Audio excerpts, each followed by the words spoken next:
Coming up, how do you make it compelling for good talent to join your company? I'm Jay Adelson, and I'm the founder and chairman of Revision 3.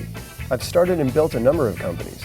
My goal in this show is to pass on some of the knowledge from my experiences to you, the budding entrepreneurs, and hopefully leave you with some words of wisdom. This episode of AskJay is brought to you by Audible. Today's question comes from Phyllis, who asks, what characteristics do you look for with your first employees? And what sort of compensation do you offer? Is it part stock instead of a market salary? Phyllis, that's a great question. You know, your first employees, it's a little bit confusing at first. In previous episodes, I've talked about the difference between first employees and co-founders. It's very important that we all understand I'm talking about first employees. So the first part of your question about characteristics, I definitely think at the beginning of a startup, there's really two sides to good qualities of a new employee. One is they need, obviously, to be hungry. They need to be willing to work really hard. And usually if you get somebody who's, you know, been a VP or a chief level position for many, many years and, you know, already has amassed, you know, some wealth, whatever, they're obviously not going to be as eager to work till midnight. And so having in that first employee someone who's ambitious and has some reason to be ambitious is, I think, a good quality.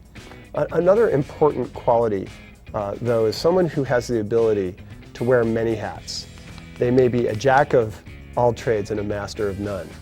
Those are great first hires because obviously on day one, you know, everyone's going to be doing multiple things at the same time.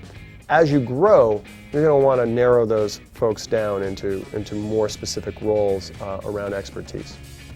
But your second question probably is a little bit harder to answer, which is about stock versus market salary.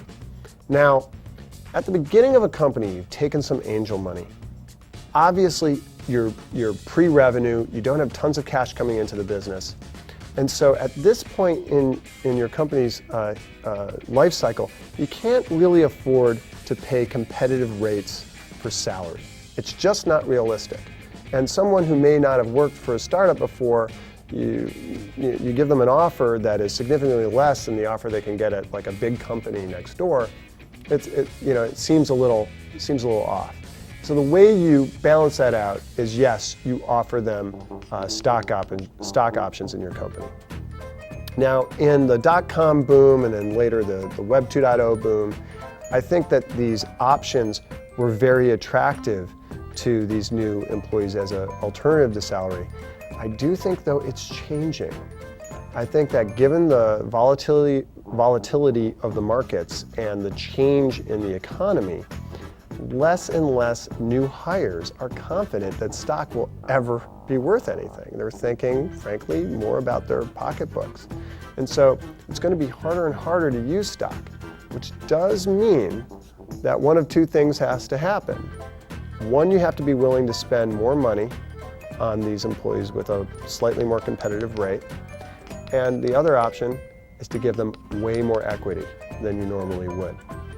So at Digg, we definitely did more competitive salaries than you might typically give a new hire. And that was just in order to be able to compete against companies like Facebook and Twitter and other guys out there who were willing to pay competitive salaries.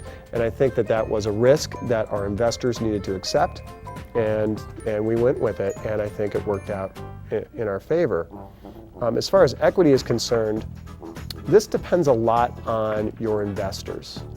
I find that, I've set the stage up front with my investors that I create a very large pool of stock right when the company gets incorporated. Maybe it's 15%, maybe it's 25% of the entire company as an option pool to hire in new employees. And those very first few hires, even if they're the jack of all trades, master of none type folks, I give them fairly large equity packages, like half a point.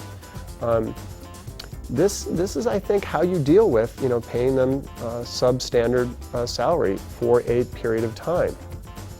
But remember, when you engage in these discussions with a new hire, during that conversation, it doesn't have to be locked. You don't have to make all of these decisions up front. Joe Stump at SimpleGeo definitely did this with just about every hire that he brought into the company, where he said, look, here's your choice. You can have stock level here and salary level here. If you want more salary, I'm going to drop the stock. If you want more stock, I'm going to drop the salary. And that is a perfectly reasonable thing to offer someone. Let them take the risk or not. In a minute, I'll give you some guidelines on maybe numbers to use, but first I want to thank our sponsor. Audible.com is the leading provider of downloadable digital audiobooks and spoken word entertainment. With over 75,000 titles, you can find books in every genre, from science fiction, thriller, and drama, to comedy, business, and history. All books can be downloaded to your iPod MP3 player and played back anywhere, anytime.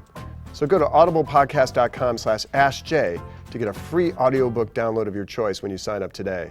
I know that, for example, I downloaded Good to Great, Why Some Companies Make the Leap and Others Don't by Jim Collins. But you can get any book you like. Just go to audiblepodcast.com/AskJay for your free book. For today's homework assignment, you've got to make your first hire. You've got to figure out what that equity or salary should be.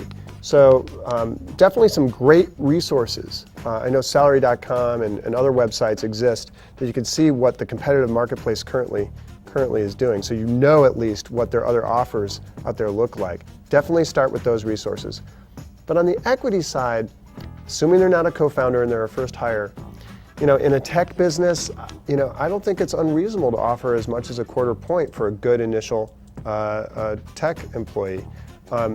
You can go higher than that if they're rock stars, if there's like somebody who you're bringing on who's an incredible first hire. You give them more VP level equity levels, like closer to a point.